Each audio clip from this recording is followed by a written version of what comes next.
E aí, vamos fazer uma revisão daquelas de um tema que é figurinha carimbada em prova, provas ilícitas e, claro, as suas exceções. É para a gente entender de vez o artigo 157 e garantir aqueles pontos preciosos. A pergunta na tela parece simples, né? Mas a resposta? A resposta é cheia de detalhes. E são justamente esses detalhes, essas nuances, que separam quem acerta de quem fica pelo caminho na hora da prova. O nosso objetivo hoje é dominar cada um deles.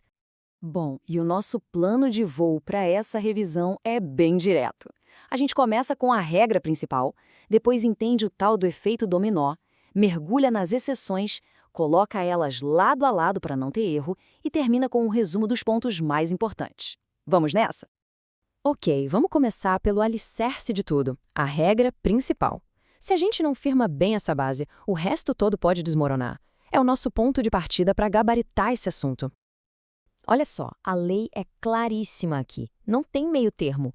Se na hora de obter a prova alguém violou uma norma, seja da Constituição ou uma lei comum, essa prova é inadmissível. E o que acontece com ela? Ela é desentranhada. Guarde bem essa palavra. Significa que ela é literalmente arrancada, retirada do processo. Então, para resumir de um jeito bem simples, quebrou uma regra para conseguir a prova? Pronto.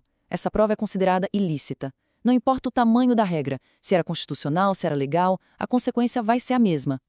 Beleza. Então a prova original, a primeira, é ilícita. Ela está fora do jogo. Mas e as outras provas que só foram achadas por causa dessa primeira? Elas caem junto? É aí que a gente entra na famosa teoria dos frutos da árvore envenenada.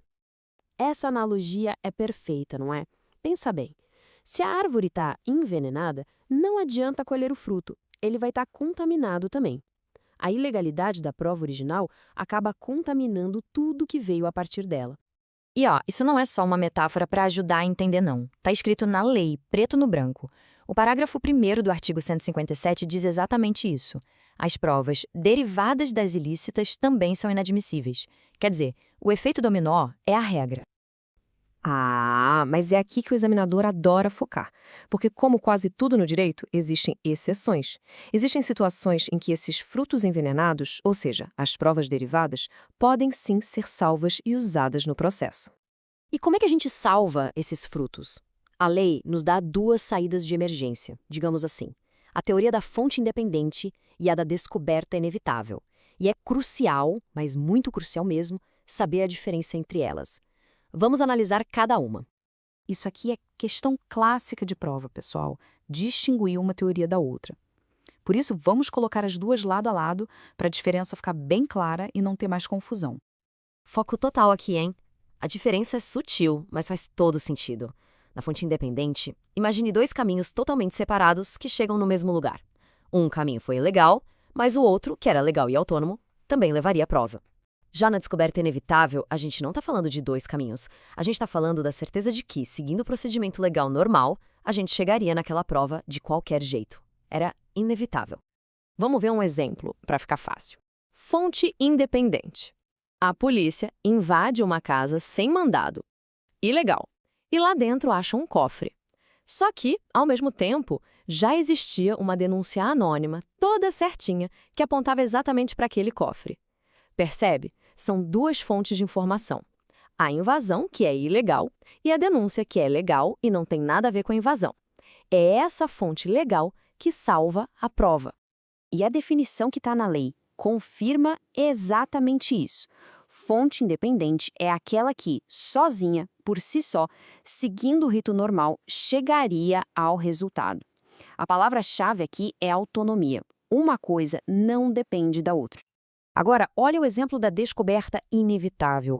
A polícia entra ilegalmente numa casa e encontra um corpo. O detalhe é que um vizinho já estava prestes a ligar para a polícia por causa do cheiro forte. Ou seja, a descoberta ia acontecer de qualquer maneira. A investigação normal, o procedimento padrão da polícia depois da ligação do vizinho, levaria o corpo de forma inevitável. Por isso, a ilegalidade inicial é superada. E só uma curiosidade que ajuda a gente a lembrar na prova. Essa teoria não foi criada aqui no Brasil. Ela foi importada do direito dos Estados Unidos, de um caso bem famoso, Nix v. Williams. A gente trouxe para a nossa lei em 2008 e hoje o STF aplica bastante. Isso mostra como o conceito é relevante. Ufa! Vimos bastante coisa, né? Então, agora é hora da gente consolidar tudo. Vamos amarrar as pontas com aqueles pontos essenciais que precisam estar na ponta da língua para a prova. Então, o raciocínio na hora da prova tem que ser esse, ó, um passo a passo. Primeiro, a prova é lista, então ela é inadmissível. Ponto. Segundo, ela gerou outras provas? A regra é que essas provas derivadas também são inadmissíveis. Terceiro, tem alguma exceção? Existe um outro caminho legal e independente para chegar na prova? Ou, quarto, a descoberta ia acontecer de qualquer jeito, por meios legais? Se a resposta for sim para uma dessas duas perguntas, a prova derivada se salva. Esse é o mapa da mina. E para fechar, fica uma reflexão. No fundo, esse assunto todo é sobre um equilíbrio muito delicado. De um lado, o interesse em descobrir a verdade. Do outro, a necessidade de proteger todo mundo contra abusos do Estado. Essas exceções que a gente viu são justamente a tentativa da lei de achar esse ponto de equilíbrio. Entender isso vai muito além da prova, é entender a alma do processo penal.